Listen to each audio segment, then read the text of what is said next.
이 사랑하는 성도 여러분, 삶 가운데 충만하게 임하시기를 간절히 기원합니다. 우리는 우리의 힘으로 살아가는 자들이 아니라 내 안에 역사하시는 하나님의 능력으로 우리의 삶을 살아가는 자가 되어야 할 줄로 믿습니다. 오늘은 지난주에 이어서 지난주에는 내가 둘째 아들입니다 라고 하는 것으로 우리의 믿음의 고백들을 점검하였는데, 오늘은 내가 삭개오입니다 라는 제목으로 우리의 믿음들을 다시 한 번 더 점검하기를 원합니다. 최근에 조금만 문제가 생겨도 이 장애라고 하는 단어를 붙여서 질병으로 분류하죠. 그 중에 독특한 것이 하나 있는데, 그것은 뭐냐 하면 정체성 장애라고 하는 것이 있습니다. 정체성의 혼란을 가져오는 것을 장애로 보고 치료를 해야 한다 하는 것이죠. 정체성의 장애는 뭐냐 하면 내가 가지고 있는 생각이나 내 안의 느낌이나 내 안에서 일어나는 것들하고 내가 살아가는 삶의 현장하고 차이가 일어날 때에 가지게 되는 장애가 바로 정체성 장애이죠. 나는 누구인가? 난 여기서 도대체 어떤 사람인가? 나는 도대체 무엇을 해야 하는 사람인가? 자기 자신에 대하여 혼란을 가져오는 사람들을 이야기합니다. 그래서 이 자기 자신의 정체성의 혼란이 생기면 미래의 직업을 결정하는데도 굉장히 어려움을 가져오게 되고, 또 어떤 친구를 사귀거나 삶의 자리에 나아갈 때도 굉장히 혼란을 가져오게 됩니다. 예를 들어서 아이들 같은 경우 도대체 나는 누구인가? 나는 왜 여기 있는가? 정말 엄마가 나를 사랑하는가부터 시작해서 이런 고민들을 막 하게 됩니다. 왜냐하면 자기가 생각하는 삶의 틀과 자기 수준의 삶의 틀과 환경은 전혀 맞지 않을 때 이런 어려움들을 고백하게 되는 것이죠. 그래서 아이들은 가끔 이런 얘기를 하죠. 야, 나는 전혀 가치 없는 아이인가 봐. 내가 태어나지 말았어야 되는데 태어난 아이인가 봐. 나는 쓸모없는 아이인가 봐. 이런 이야기들을 하면서 그때부터 이 아이가 정체성의 장애를 가지기 시작하면 그때부터 이 아이의 생각은 엉뚱한 곳으로 가기 시작하고 전혀 잘못된 모습들을 그 삶 속에서 드러내게 되는 것을 봅니다. 자, 이 정체성 장애는 우리의 삶의 자리에만 있는 것이 아니라 우리의 신앙인의 삶의 자리에도 여전히 있는 것을 볼 수가 있습니다. 성도들 가운데도 신앙생활을 한다고 교회에 나오고 또 성경책을 읽고 성경책을 들고 다니고 헌금을 하고 이렇게 하지만 신앙의 삶을 살아가면서 내가 느끼는 신앙의 느낌과 현실에서 적응하지 못하는 그 괴리감들 때문에 이 신앙의 정체성 장애를 맡고 있는 사람들이 많이 있다고 하는 것이죠.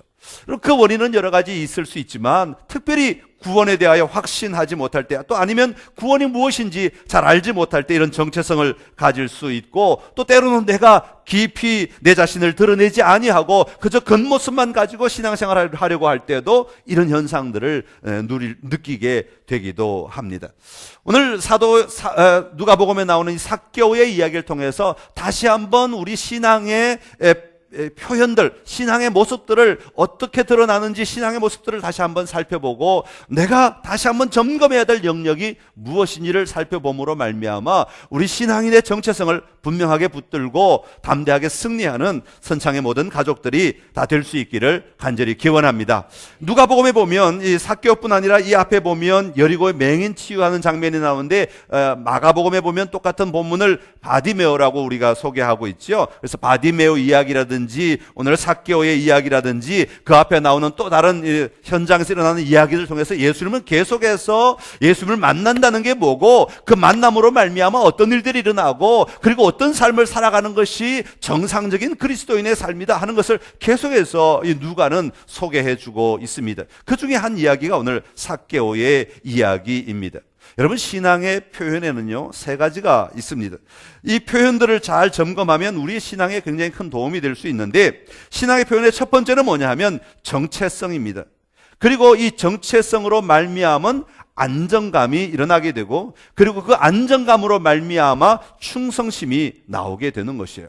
그래서 이게 크게 이 3가지로 우리의 신앙의 표현들이 드러나게 되는데, 먼저는 이 정체성입니다. 정체성이란 말은 무엇입니까? 지난주에도 계속해서 말씀드렸습니다만은 여러분의 신앙의 정체성은 무엇입니까? 나는 하나님을 믿습니다. 그 하나님은 살아계신 하나님이십니다. 그 하나님이 나를 지으셨습니다. 나는 그분의 자녀입니다. 하나님은 오늘도 나의 아버지가 되셔서 나와 함께 함께하시며 나를 도와주시고 나와 동행하시며 내 삶을 이끄시고 인도하시는 분이십니다. 그러게 나는 그분 안에 있음으로 말미암아, 그분과 함께 살아감으로 말미암아 그분 안에서 모든 자유함을 누리고 모든 삶의 자리에 승리를 누릴 수 있음을 내가 확신합니다, 믿습니다 라고 하는 신앙의 정체성, 믿음의 고백이죠. 이게 우리 신앙의 정체성이라는 것입니다. 예수 그리스도로 말미암아, 예수님의 십자가로 말미암아 내 과거의 모든 죄들이 다 용서함을 받았고 내 삶의 자리가 변화되었습니다. 이제는 나는 예수님과 함께 걸어가는 자입니다, 예수님과 함께 살아가는 자입니다 라고 고백하는 믿음의 고백들이 다 우리의 신앙의 정체성과 관련이 있는 것입니다. 그래서 우리의 신앙의 삶을 살아갈 때에 이 믿음의 고백이 있다는 것은 굉장히 중요한 문제입니다. 그래서 교회 나올 때마다 우리의 믿음의 고백들을 우리의 입으로, 우리의 몸으로, 우리의 또 기도로, 우리의 예배로 끊임없이 고백하고 표현하는 자들이 되어야 합니다. 왜냐하면 내가 누구인지를 고백하는 것이기 때문에, 내가 누구인지를 드러내야 되기 때문에. 여러분, 이 정체성이 분명하지 않으면 우리의 신앙은 그 다음 세워질 수가 없어요. 엉뚱한 것만 자꾸 추구하게 되고 엉뚱한 것만 자꾸 바라보게 되는 것이죠. 여러분, 우리 선창의 모든 가족들이 분명한 정체성을 가지고 살아가시기를 간절히 기원합니다. 그 다음엔 뭐라고 그랬어요? 안정감이죠. 자, 정체성이 하나님 안에서 분명하고 예수 그리스도로 말미암아 성령 하나님의 도우심으로 내가 살아감을 분명히 고백할 때에는 우리는 우리의 삶에 안정감을 누리게 됩니다. 예? 여러분, 아기들이 엄마가 젖을 주고 안아주고 또 기저귀를 갈아주고 밥을 주고 뭐 이렇게 할 때 그 아기들은 엄마의 품에 있어서 품에 있을 때 안정감을 누린다고 하죠. 왜? 이 엄마가 진짜 내 엄마인 줄 아니까. 이 엄마는 나를 버리거나 나를 힘들게 하거나 고통 속으로 몰아가지 않고 나를 도와주고 나를 먹여주고 나를 안전하게 할 것을 확신하기 때문에, 다시 말하면 아기가 정체성이 분명할 때 그 엄마의 품 안에서 뭘 느껴요? 안정감을 느끼는 거예요. 우리 신앙에도 마찬가지입니다. 우리가 분명하게 믿음을 고백하면 우리 신앙의 삶에는 안정감을 누리는 삶이 되어야 돼요. 교회 오면 마음이 평화롭고 마음의 평강이 임하고 하나님 때문에 감사가 나오고 감격이 일어나고 하나님의 생각이 일어나고. 그런데 교회 올 때만 그러느냐? 아니요. 하나님은 어디에나 계신 하나님이시니까 내가 집에 있을 때든지 직장에 갔을 때든지 어떤 어려움 속에 처하든지 그 하나님을 향하여 고백하고 하나님의 이름을 부르고 하나님의 도움을 구하고, 하나님 이 시간에도 내 안에 역사해 주십시오 라고 내 안에서 부르짖을 때에 내 마음 가운데 두려움들은 떠나가고 그 주님 안에서 평화를 누리고 평강을 누리는 안정감의 삶을 살아가게 되는 겁니다. 이게 우리 성도들이 가져야 될 안정감의 모습이죠. 그런 다음에 이 안정감이 있는 사람들은 충성심을 표현하게 되어 있습니다. 그러니까 안정감이 있음으로 말미암아 나를 사랑하시는 그 사랑하시는 하나님 앞에 내가 예배하기를 원한다. 내가 찬양하기를 원한다. 내가 찬양곡을 좀 배워가지고 내가 소리를 높여 찬양해야지. 아니야, 내가 이제는 좀 말씀을 좀 읽어야 되겠어. 하나님에 대해 좀 더 많이 알면 좋겠어. 하나님을 알면 알수록 내 삶이 더 기뻐지니까 하나님을 더 많이 알아가야지. 하나님이 누구를 사랑하라고, 이웃을 사랑하라고 그랬으니까 내가 이웃을 좀 섬기는 일을 하면 좋겠다. 내가 다른 사람을 돕는 일을 좀 하면 좋겠다. 하나님의 사역에 헌금이 필요하니까 내가 물질로 헌금을 하기를 원한다. 저 교회 안에 이런 사역 저런 사역들이 있는데 거기에 내 도움이 필요할지도 모르니까 내가 가서 거기서 내 몸으로 내 시간으로 내 삶으로 헌신해서 충성해야 되겠다. 봉사해야 되겠다. 이런 충성심의 결과들이 나타나게 되는 거예요. 그런데 여러분 조심해야 될 것은, 여러분 정체성이 분명하고 그 정체성으로 말미암아 안정감이 일어나고 그 안정감으로 말미암아 충성심이 나타나야 건강한 충성심이 되는 겁니다. 그런데 정체성도 없는 사람이 충성심만 발휘하면 문제가 일어나요. 엉뚱한 일을 하게 됩니다. 자기 욕심에 따라, 자기 그냥 세상적인 방법에 따라 세상이 기준이 되어서 이 충성심의 일들을 하려고 하면 크게는 문제가 일어나게 되는 거예요. 그래서 이 세 가지는 단계적으로 차례대로 이어져야 건강한 모습으로 나올 수 있는 것이죠. 자, 오늘 삭개오의 이야기에서는 이 세 가지가 다 드러나고 있습니다. 그래서 오늘 삭개오의 이야기를 통해서 이 모습들을 우리가 좀 살펴보면서 나는 지금 무엇을 누리고 있는지, 나는 어디를 더 우리가 좀 확고하게 확실하게 내 생각을, 내 믿음을 가져야 되는지, 굳게 해야 되는지 하는 것들을 좀 살펴보려고 합니다. 자, 먼저 오늘 주인공인 삭개오는 어떤 사람이었습니까? 삭개오의 정체성을 먼저 한번 좀 살펴보겠습니다. 오늘 본문 2절에 보면 삭개오를 소개할 때 뭐라고 그랬습니까? 삭개오라, 그 전에 삭개오라 이름하는 자가 있으니, 삭개오라 이름하는 자가 있으니. 여러분, 어떤 사람이 자기 이름대로 그냥 살아가면 별로, 예를 들어서 어떤 사람이 또 이름 잘못 부르면 또 곤란하니까 온유라고 하는 이름이 있다고 합시다. 그러면 그 사람을 보고 그 사람이 온유하면 온유라고 이름하는 자가 그렇게 할 필요가 없어요. 그냥 온유 그렇게 불러도 이름과 삶이 매치가 되니까 괜찮아요. 근데 삭개오라 이름하는 자가 있었다 그렇게 말할 때는 삭개오라고 하는 이름에 걸맞지 않는 삶을 살고 있기 때문에 이 이름이 독특하게 드러나게 된다는 것을 보여주고 있는 거예요. 그래서 삭개오라 이름하는 자가 할 때는 삭개오가 가지고 있는 그 의미, 삭개오가 가지고 있는 그 이름의 삶과는 좀 다른 삶을 살고 있다 그렇게 말하고 있는 것입니다. 자, 그렇다면 삭개오라는 이름의 뜻은 무엇이겠습니까? 신약시대에 사용한 헬라어에서 보면 삭개오라는 말의 뜻은 뭐냐 하면 순결한, 무죄한 이런 의미를 가지고 있어요. 구약시대가 사용한 히브리어에 보면 이 삭개오란 말의 의미는 깨끗한 자, 의로운 자 이런 뜻을 가지고 있어요. 자, 그러니까 그 당시에 이 성경에 기록된 누가가 삭개오라 이름하는 자가라고 한 이유를 알 수 있겠죠? 예, 여러분, 세상 사람들이 다 삭개오를 다 알고 있습니다. 그 동네 사람들이 삭개오를 다 알고 있습니다. 삭개오란 말의 뜻도 알고 있습니다. 삭개오란 이름의 뜻도 알고 있습니다. 순결하고 고귀하고 깨끗하고 의롭고 아름답고 정말 멋진 이름인데 삶은 전혀 아니야. 이 삭개오를 보면 삭개오가 생각나야 되는데 삭개오를 보면 삭개오가 생각나지 않는 거야. 반대의 삶을 산다. 그래서 삭개오라 이름하는 자가라고 소개하고 있는 것입니다. 사실 삭개오는 사람들에 의해 뭐라고 낙인 찍힌 사람입니까? 죄인이라고 낙인 찍힌 사람입니다. 오늘 본문의 7절에 보면 그렇게 나옵니다. 7절에 보면 사람들이 예수님께서 그 집에 들어가심을 보고 막 수군거리죠. 그러면서 뭐라고 말합니까? 저가 죄인의 집에 유하러 갔도다. 그 집이 누구의 집입니까? 삭개오의 집이죠. 바로 그가 죄인이라고 사람들은 지금 인정하고 있고 사람이라고 치부하고 있음을 보여주고 있는 장면입니다. 세상에서 죄인이라고 다른 사람에 의해 낙인 찍힌 사람일 뿐 아니라 실제로 그의 삶 또한 죄인처럼 살아가던 사람이었다고 하는 것이죠. 어떤 모습으로? 바로 그 뒤에 나오는 세리장이요 또한 부자라라고 하는 모습으로 살아가던 자였다고 하는 것입니다. 여러분, 세리장이라고 다 나쁜 사람입니까? 결코 그렇지 않습니다. 정당하게 그들의 직책을 정당하게 감당하는 사람이라면 절대로 나쁜 사람이 아닙니다. 예를 들어서 요즘 우리나라에 이 서민들 세금 문제 때문에 관심이 많아지고 있는데 저도 세금을 이제 내려고 작정을 하고 세금 내겠다 하고 보니까 세금 문제가 관심이 생기더라고요. 예전까지는 안 보였는데 이제 세금 내겠다고 세금을 탁 띄니까 이제 막 저러면 나는 얼마를 더 내야 되지? 이런 마음이 들고 아직도 저는 세금에 대해 전혀 모릅니다만은 그 관심이 가게 되더라고요.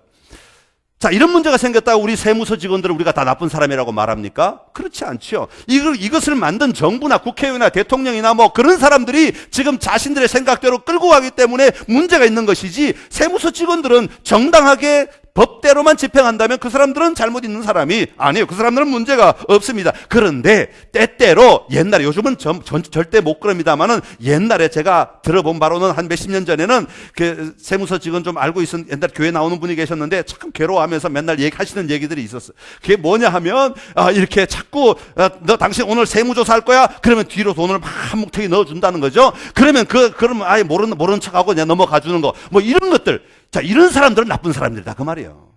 그러니까 정당하게 자기의 직분을 감당하는 사람이 아니라 그 직분을 이용하여 자기의 이익을 취하는 사람이 나쁜 사람이다. 오늘 삭개오가 세리장이라고 말하는 것은 그가 정당하게 자기의 세리장으로서의 직분을 감당하는 자가 아니었다 하는 것이죠. 그리고 그것을 이용하는 사람이었다. 오히려 손가락질 받는 사람이었다라고 하는 것입니다.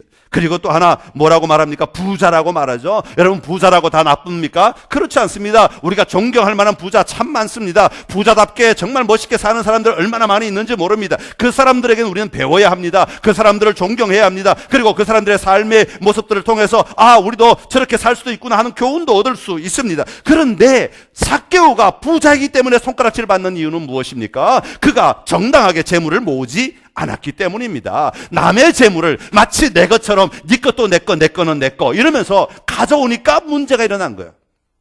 네? 잘못된 모습으로 부를 축적했기 때문에 문제가 일어난 것이고 손가락질 받게 된 것이다 하는 것이죠. 백성들의 피를 빨아서 돈을 빼앗아서 조금밖에 없는 그 돈을 빼앗아서 부자가 되었기 때문인 것이죠. 자, 이것이 예수님을 만나기 전에 삭개오의 정체성이었습니다. 자, 그런 삭개오가, 그런 삶을 살아가고 있는 삭개오가 예수님을 만나게 된 거죠. 그 앞에 예수님이 나타나신 것입니다. 오늘 본문 3절에 보면 삭개오가 예수님이 어떠한 사람인가 보고자 하여 그렇게 말하고 있습니다. 예수님을 향하여 관심을 가지기 시작합니다. 예수님을 향하여 마음을 열기 시작합니다. 그동안 예수님하고는 전혀 상관없는 삶을 살았던 삭개오가 예수님에 대하여 관심을 가지고 예수님을 만나려고 하는 준비 자세를 하고 있는 것을 볼 수가 있습니다. 물론 그 전에 하나님이 먼저 준비하셨어요. 1절에 보면 예수께서 여리고로 들어가 지나가시더라. 예, 굳이 여리고 안 가셔도 되고 돌아가셔도 되고 다른 길로 가셔도 되지만 굳이 예수님이 여리고로 들어가 지나가신 이유가 뭐겠어요? 삭개오를 구원하기 위한 하나님의 계획인 것이죠.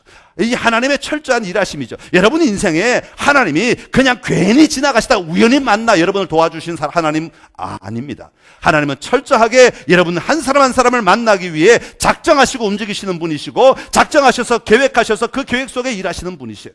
그래서 오늘 여기 계신 여러분 모두는 하나님이 찜하신 분들이에요. 한 명도 그냥 낚시 그냥 툭 던졌더니 훅 걸리더라. 그런 사람 없어요.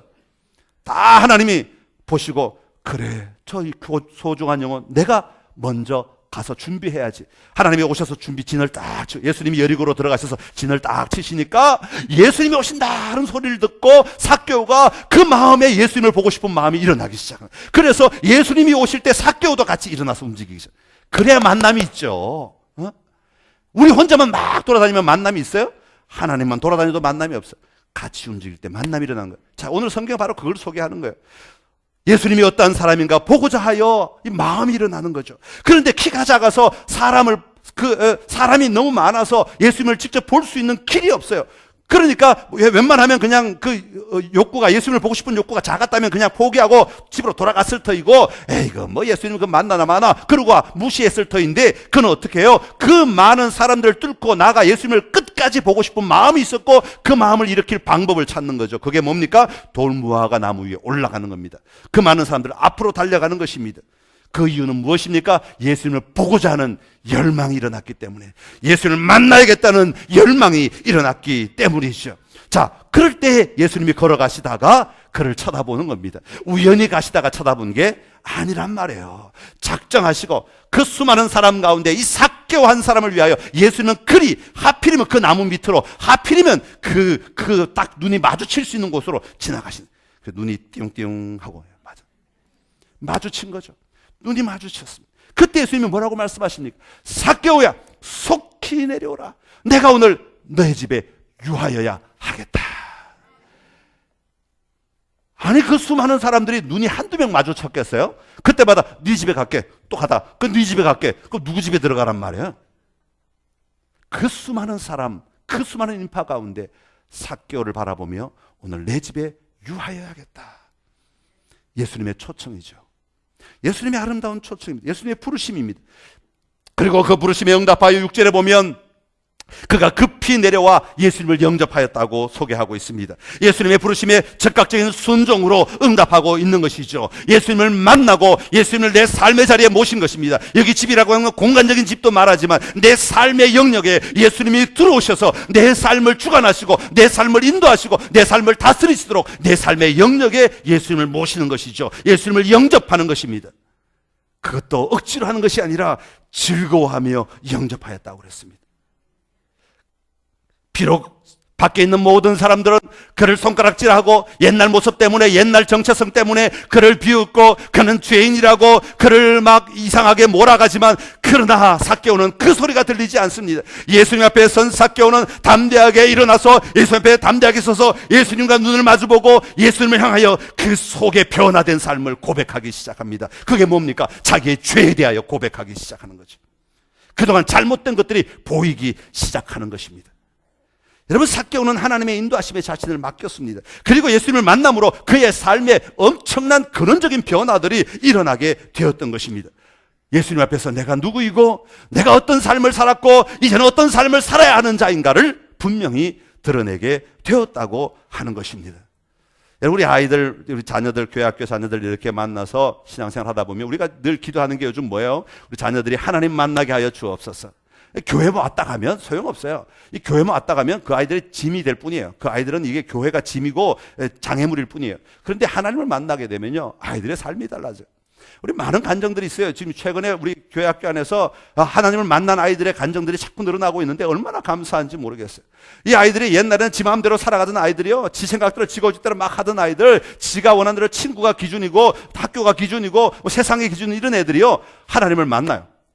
하나님을 만나면 그 하나님 앞에서 정말 하나님이 살아계십니다, 이 고백해요. 하나님이 나를 사랑하십니다. 하나님이 나와 함께 하십니다. 하나님이 나를 구원하셨습니다. 그 구원의 단어를 확실히는 모르지만 그러나 그 하나님이 나의 주인이시라는 것을 고백하게 돼요.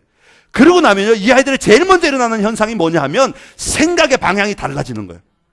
그래가지고 뭘 보냐면 내가 그동안 했던 것들이 죄였구나 하는 것을 알게 되는 거예요.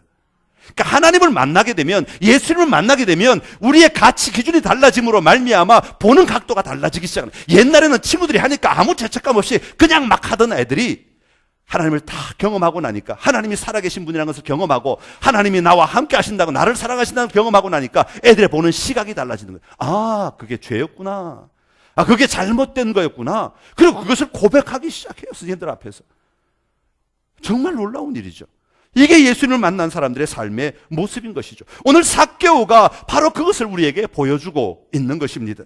이처럼 예수님을 향해 나아간 삭개오에게 예수님은 삭개오에게 분명하게 선포하십니다. 너는 더 이상 과거의 삶을 살아가고 있는 자가 아니라 구원받은 자이다 하는 것을 아주 법관이 망치로 땅 선고하듯이 분명하게 선언하십니다. 뭐라고 말씀하십니까? 보라, 그 앞에 바디메오의 이야기에서 보면 보라, 내 믿음이 너를 구원하였느니라 그렇게 말하고, 오늘 9절에 보면 오늘 구원이 이 집에 이르렀느니라 그렇게 말하고 있는, 오늘 구원이 이 집에 이르렀느니라, 오늘 구원이 너에게 임하였느니라, 오늘 구원이 너로 말미암아 이 집 전체에 임하게 되었느니라 그렇게 선포하고 있는 거예요.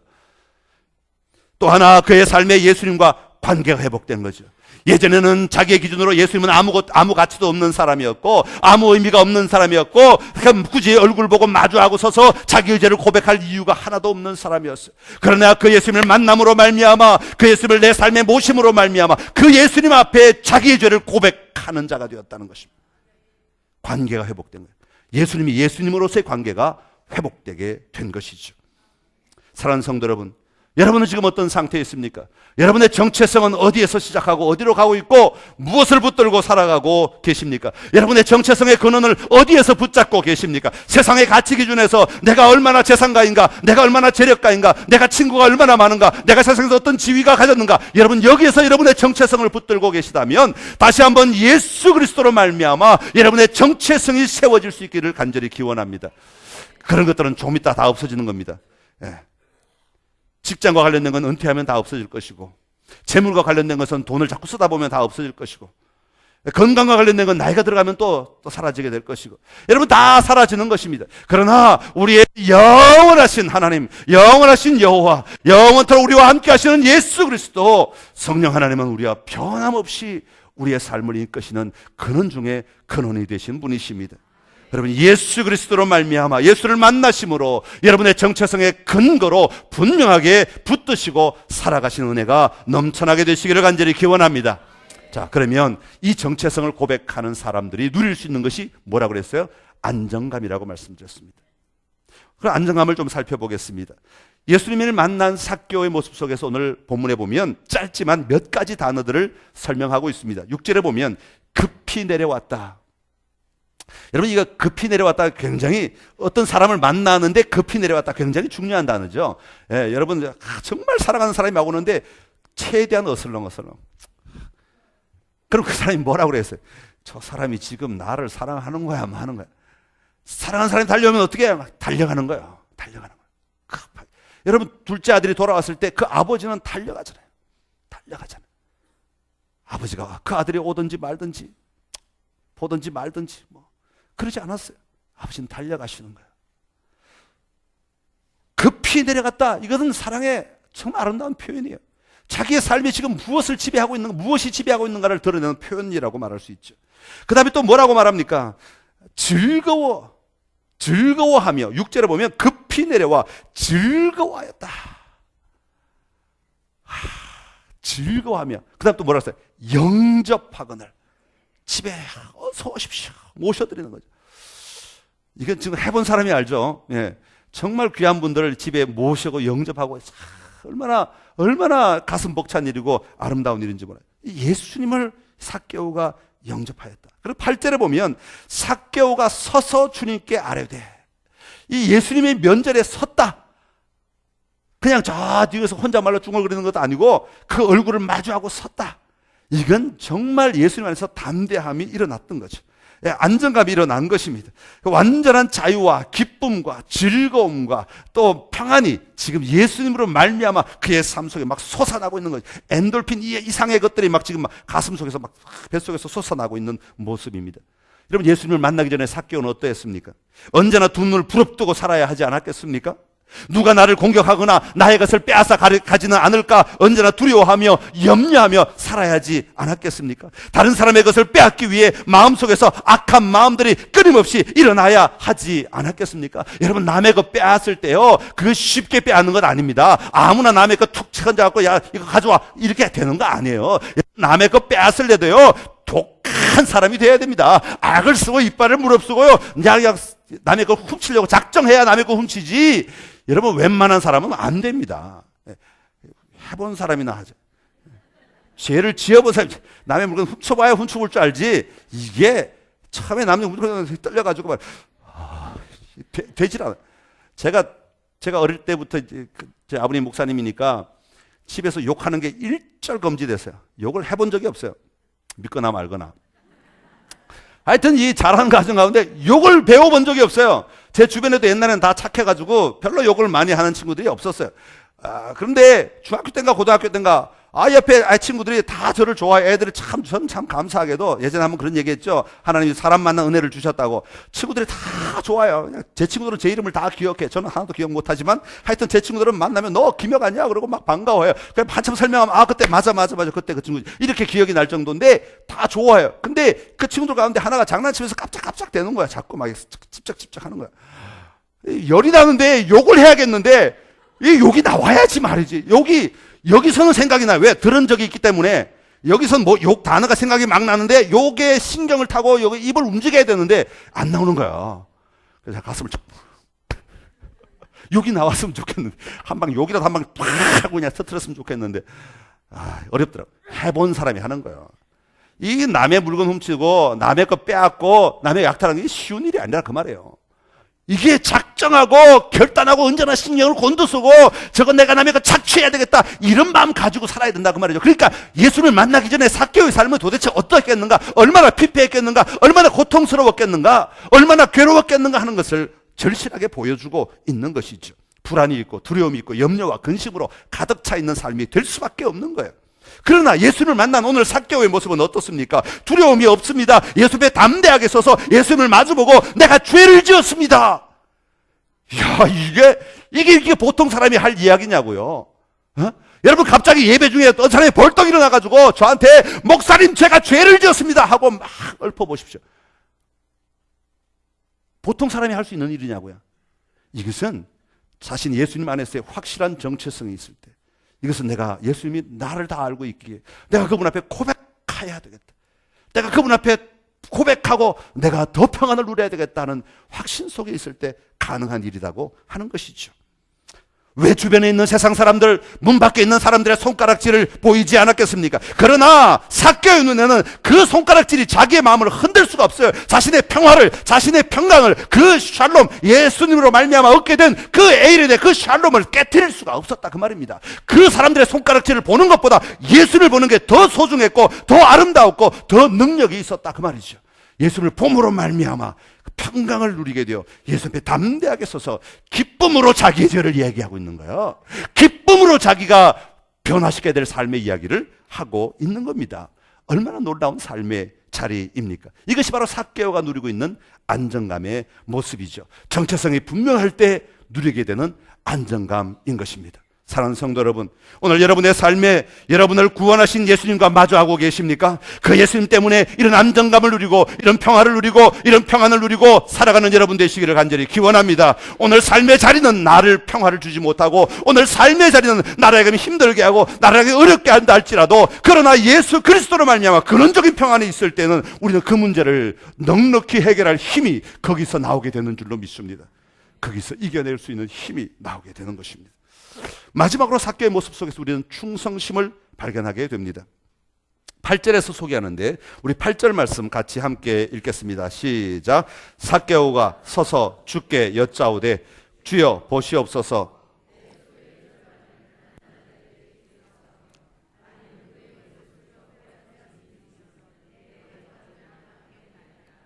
아멘. 여러분, 이것은 자신의 삶을 드리겠다는 고백이에요. 그동안 살아왔던 모든 삶을 완전히 깨부시고 깨트리고 그런 삶을 안 살 뿐 아니라 그 삶에 손해본 것을 손해봤던 사람들에게 되돌려 주겠다고 하는 고백이니까, 이것은 단순히 물건을 되돌려 준다는 차원이 아니라 그 이상 그 삶을 완전히 안 살겠다는 거니까 완전히 자기의 삶을 깨트려 버리겠다라고 하는 고백인 거죠. 엄청난 고백이에요. 여러분, 충성심 가운데 이런 충성심은요, 정말 보기 드문, 예수님이 굳이 그 사건을 들어가지고 누가로 하여금 쓰게 하신 이유가 있을 만한 엄청난 사건인 거죠. 그동안 그는 아마 자기가 가진 재물 가운데 한 푼도 다 가난한 사람들에게 주지 않았던 것 같습니다. 그런데 예수님을 만나고 나서 그의 생각이 변화되었습니다. 가난한 자들이 보이기 시작한 거죠. 자기를 깰 뿐 아니라 다른 사람이 보이기 시작한 거죠. 자기에게 당했던 사람의 마음, 아픈 마음이 보이기 시작하는 겁니다. 예전에는 그런 게 보일 리가 없죠. 보이지 않습니다. 근데 보이기 시작해.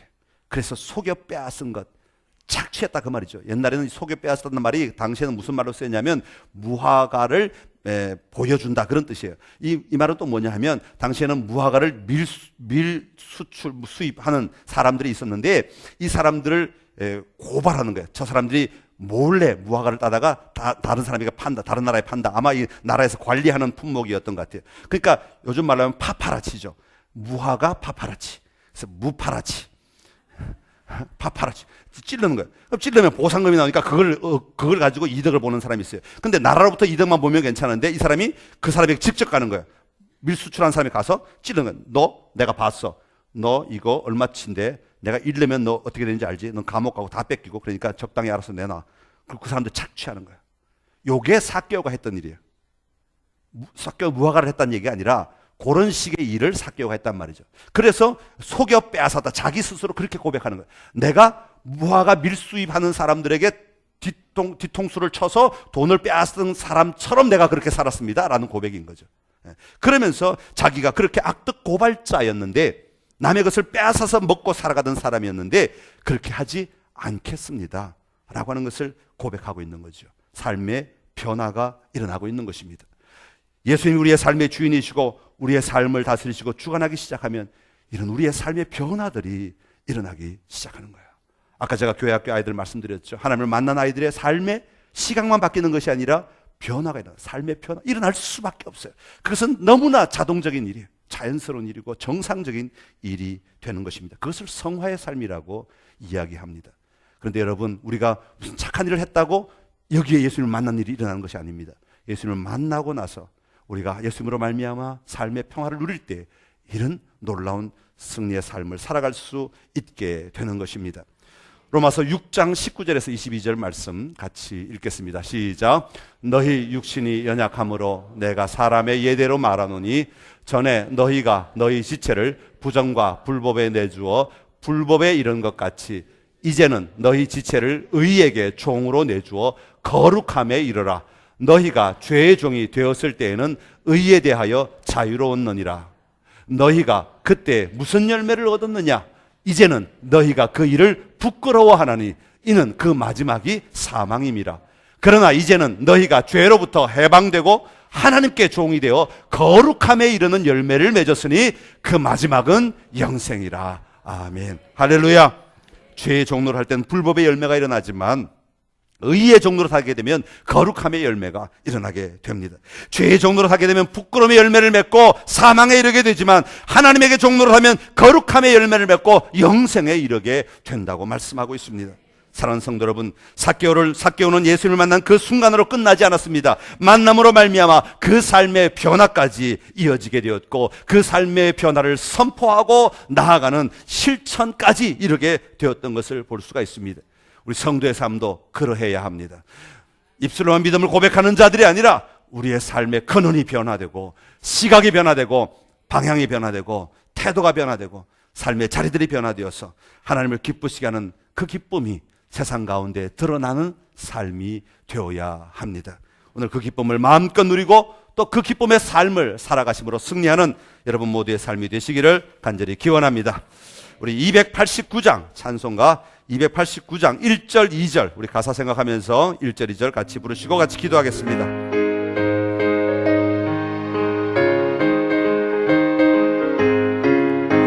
예수 내 맘에 들어와 계심을 변하여 새 사람 되고, 내가 늘 바라던 참빛을 찾음도 주 예수 내 맘에 오시, 주 예수 내 맘에 오시, 주 예수 내 맘에 오시. 물밀듯 내 맘에 기쁨이 넘치네, 주 예수 내 맘에 오시, 주 예수 내 맘에 들어와 계시는 망령된 행실을 끊고, 머리털보다도 더 많던 내 죄가 눈보다 더 희어졌네. 주 예수 내 맘에 오시, 주 예수 내 맘에 오시. 물밀듯 내 맘에 기쁨이 넘치네, 주 예수 내 맘에 오시. 할렐루야. 우리 같이 기도하기를 원합니다. 주님, 내가 삭개오입니다.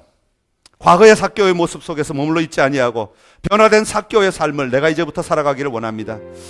예수 그리스도를 만남으로 예수님 안에서 내 정체성을 회복하게 하시고, 내 삶의 근거를 회복하게 하시고, 내 삶의 기준을 회복하게 하여 주옵소서. 아버지, 그리하여 내 삶의 참된 평화, 하늘의 평화를 누리게 하시고 참된 안정감을 누림으로 어떠한 삶의 환경에서도 두려워하지 아니하고 염려하지 아니하고 근심하지 아니하고 담대하게 하나님의 시각으로 그것을 바라보게 하시고 도전하게 하시며 돌파하게 하여 주옵소서. 아버지, 그리하여 내 삶에서 일어나는 그 삶의 안정으로 말미암은 충성된 삶을 살아가기를 원합니다. 변화된 삶을 살아가기를 원합니다. 교회 안에서뿐만 충성하는 것이 아니라 교회 밖에서, 세상 속에서, 가정에서, 내 삶의 현장에서, 직장에서 그렇게 충성하며 살아가기를 원합니다. 주여, 나를 도와주옵시고 나의 길을 열어주옵시고 나와 함께하여 주옵소서. 우리 함께 같이 기도하겠습니다. 하나님 아버지의 은혜를 감사합니다. 아버지, 이 시간 삭개오를 통하여서 다시 한번 우리의 삶을 돌아보게 하시니 감사합니다.